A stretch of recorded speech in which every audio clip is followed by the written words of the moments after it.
Hello, everybody, and welcome to today's Lunch and Learn. If you are joining me for inside the Angry Uterus Club, then absolutely welcome. If you are joining me because you're watching this on a different platform, whether that's YouTube or LinkedIn, hi, I'm Lindsay, and I'm founder of the Angry Uterus Club, and I'm someone who knows firsthand what it is like to. I'm someone who knows what it's like to navigate life firsthand with endometriosis and adenomyosis. As it is Endometriosis Awareness Month and Action Month, I wanted to release this video to be able to share a little bit around the myths and insights about what it is like living with endometriosis, in the hope that it will help a few people understand a little bit more about the condition, but also help people feel that are living with a condition that they are not alone in their day-to-day life, really. I guess with the myths that I want to talk about, it's about sharing those real stories and why these misconceptions and myths are really harmful to the community. Before we dive into the specific myths, though, I want to help you understand why this conversation around endometriosis and adenomyosis and angry uteruses in general is so crucial. Here are some facts from leading health organisations about endometriosis. So, according to the World Health Organization, it affects around 10% of the reproductive age women and girls globally, which is around 190 million people. It is one of the most common gynecological conditions worldwide, yet it's probably one of the most under-resourced, underfunded, and under-researched. In the UK, around 1.5 million people with uteruses are affected by the condition, and it's comparable to the number of people affected by diabetes. Now, when we think about that, and we think about all of the research that is done on diabetes, and then all the lack of research that is done on endometriosis, it just kind of puts it into perspective a little bit. It also costs the UK economy 8.2 billion annually in treatment for loss of work and healthcare costs. Now, I know there's been a lot of talk in the House of Parliament at the moment around the diagnosis and the kind of wait for diagnosis. But according to some University of York research, the average of 8 years and 10 months was from first GP visit to diagnosis, and that's in the UK. Now, diagnosis times have also worsened in the last 3 years, and delays of up to 27 years have been reported in some cases. Now, the reasons why all these stats matters and these numbers matters is that it really does have a healthcare impact. The delayed diagnosis will lead to disease progression. We find that there are people having multiple GP visits before referral.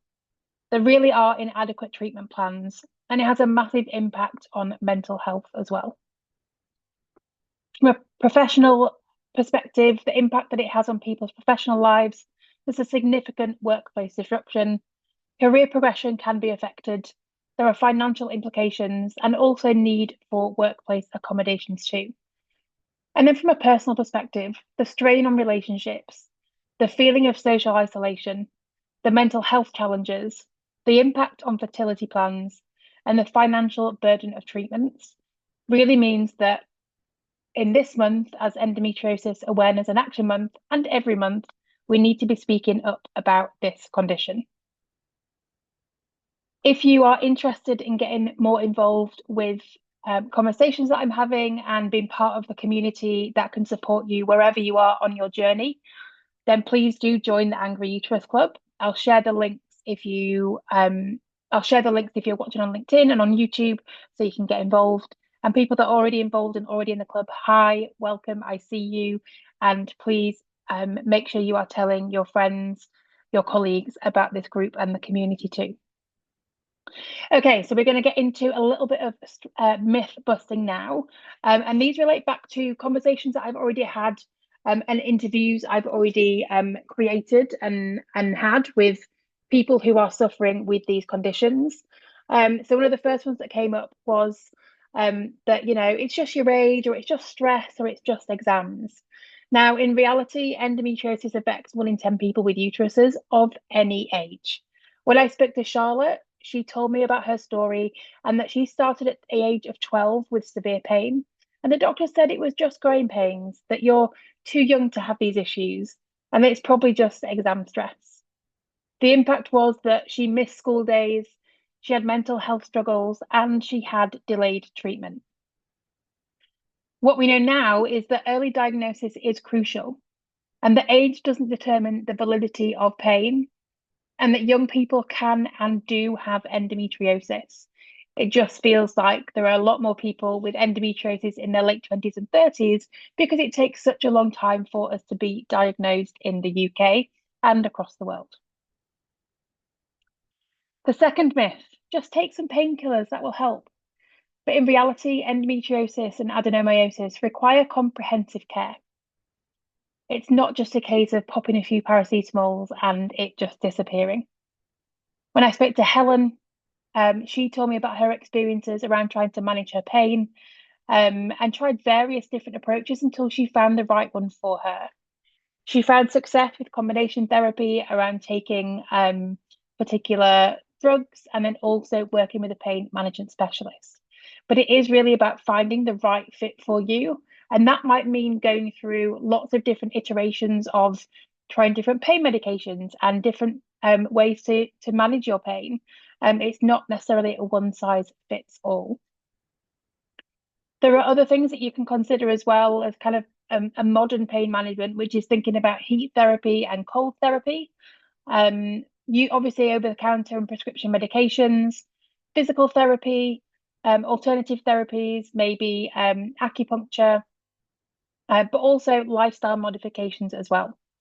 And I think the key message from this is that everyone's pain management journey is unique and everybody's experience with endometriosis or adenomyosis is unique as well. And that it definitely isn't a one size fits all. And you can kind of tar us with the same brush because everybody's different. I like to use the analogy of like if myself and my friend broke their leg, like we'd probably have the same prognosis. It would probably hurt the amount, probably hurt the same amount. We'd probably have a cast on our leg for 6 weeks. And then if it was healing properly, everything would be okay. And then after 6 weeks, it'd be out of the cast.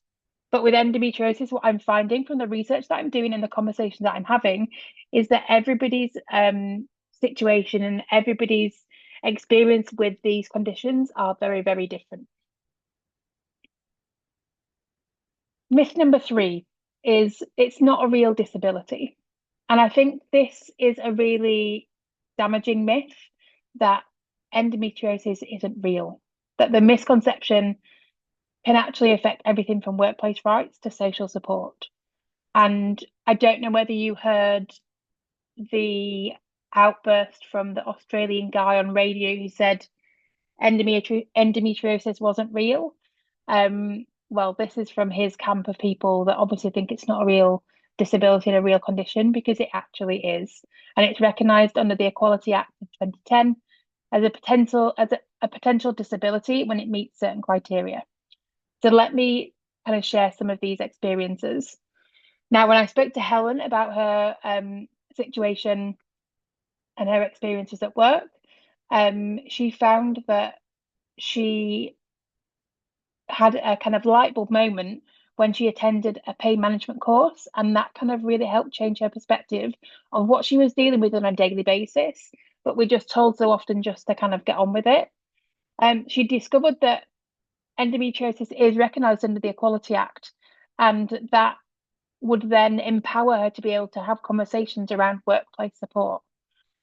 Now, obviously, please go away and do your own research when it comes to this legal framework, but just a few kind of real world examples of reasonable judgments that you could speak to your employer about. If the condition has substantial impact on daily activities and the effects are long term, which is 12 months or more, but also like impacting your ability to work normally. Now, this is wording from the framework itself. This isn't wording I'm just saying. But yeah, they are the kind of qualifying criteria. But real life examples of this is thinking about flexible start times from morning pain to fatigue, working from home during flare-ups, additional breaks for pain management, adjusted workstations, modified duties during severe symptoms, time off for medical appointments. So these are all of the things that you can speak to your employers about to be able to get those reasonable adjustments that you might need if you are having a particularly bad flare up. So I hope that by explaining this, it will give you the peace of mind to know that you are looked after through this legislation, and that you can ask for that workplace support. Now, what I would suggest doing is making sure that you're keeping a detailed diary and a detailed symptom diary from a documentation perspective. So you need to make sure that you are keeping that diary. You've got medical evidence from healthcare providers. You're recording the impact on work tasks and what it might be impacting depending on the work that you're doing. And then saving all those relevant communications in one place. So you've got all that information to help when you are having the conversations with HR or with your manager. It's getting really clear as well when you're having the conversations about requesting those adjustments and what it is that you would need to help you when you are struggling at your worst. And then implementation, it's about working with HR on putting that plan of adjustment in place and figuring out what works for you and what works for the business as well.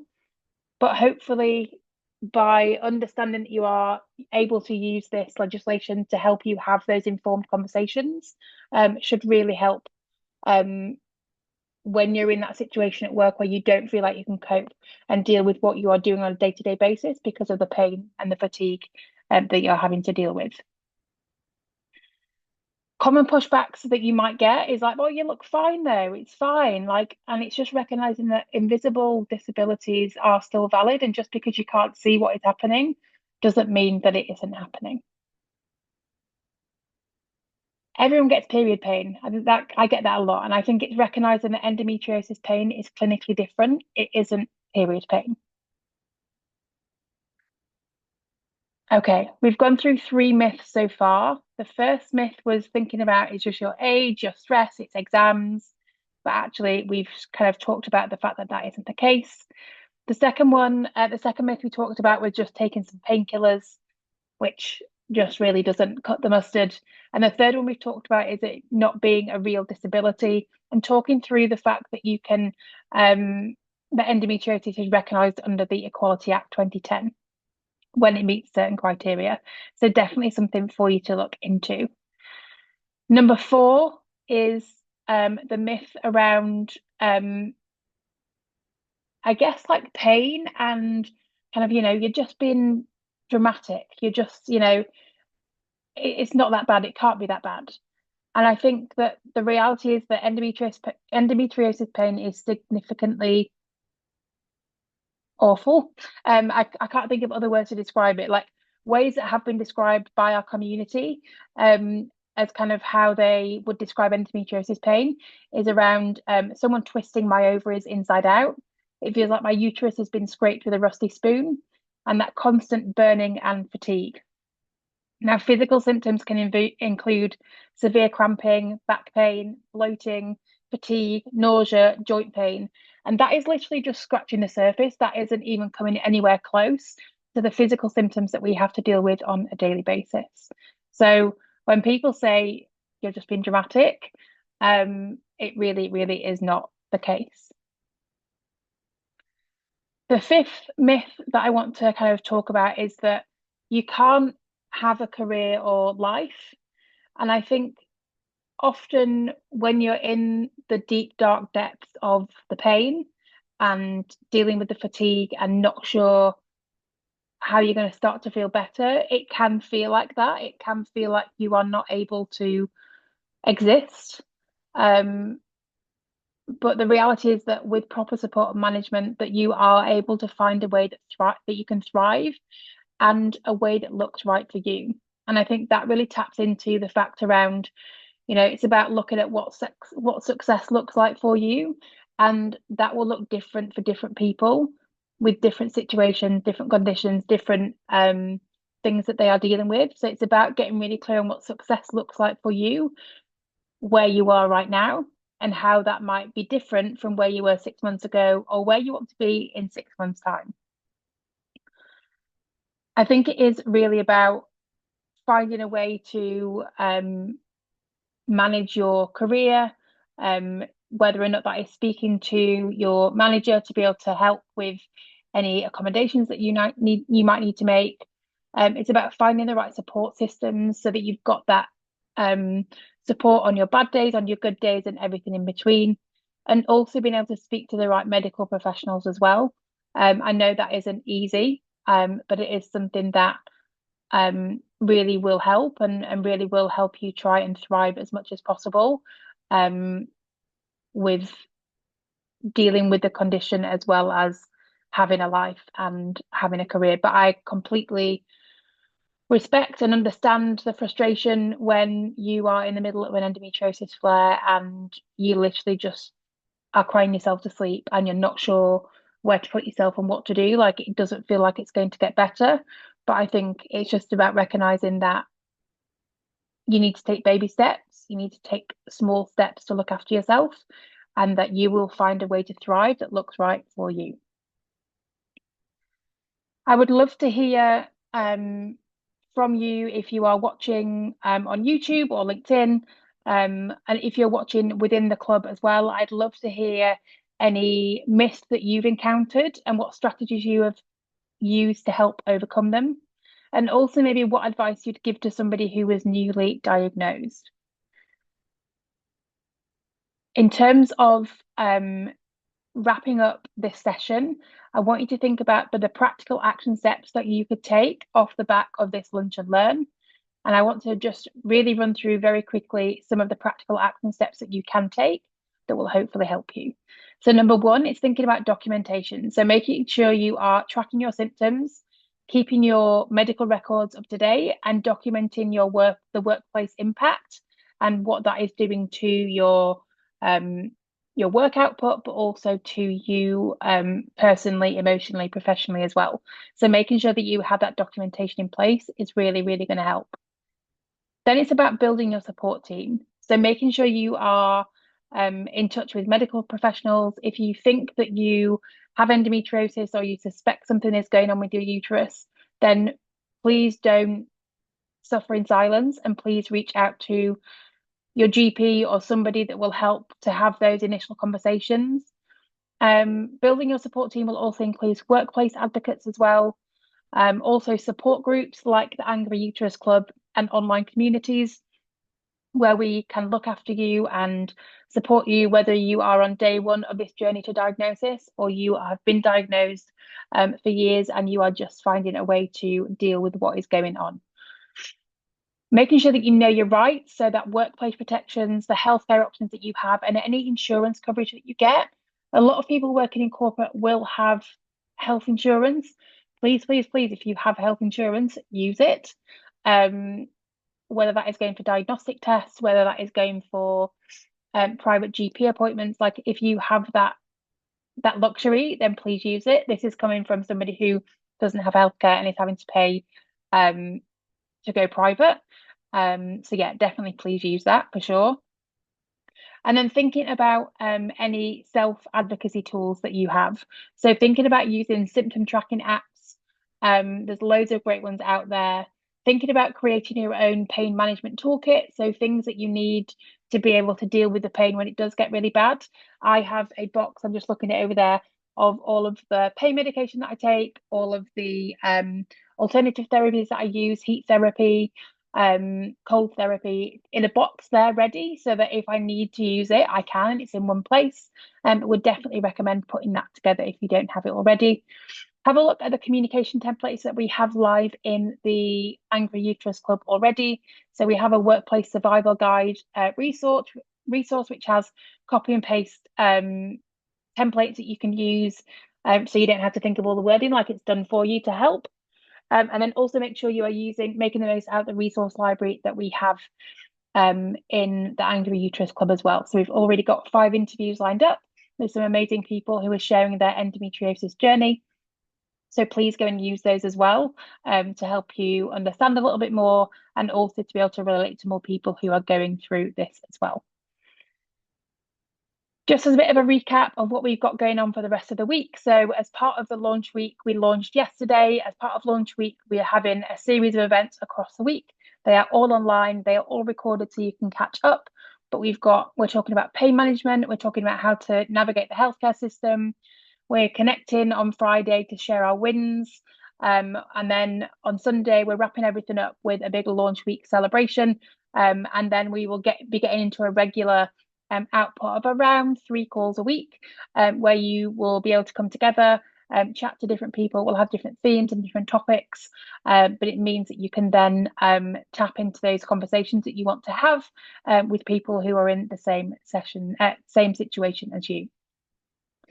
As a reminder, all members for the Angry Uterus Club will receive weekly expert sessions, the resource library access, the support group meetings, weekly check-ins, and also support from me in between any sessions as well. Plus the amazing community that is building within the Angry Uterus Club. We have different sections for different questions that you might have. It's got a really great search functionality, so if you're feeling stressed, you can just type in the stuff and search, and it will find all the conversations that are relating to that particular topic, and then you can go through and read everything to your heart's content. I look forward to welcoming you into the club. If you are already in the club, thank you for staying, thank you for listening, and I'm looking forward to seeing you tomorrow for the next session.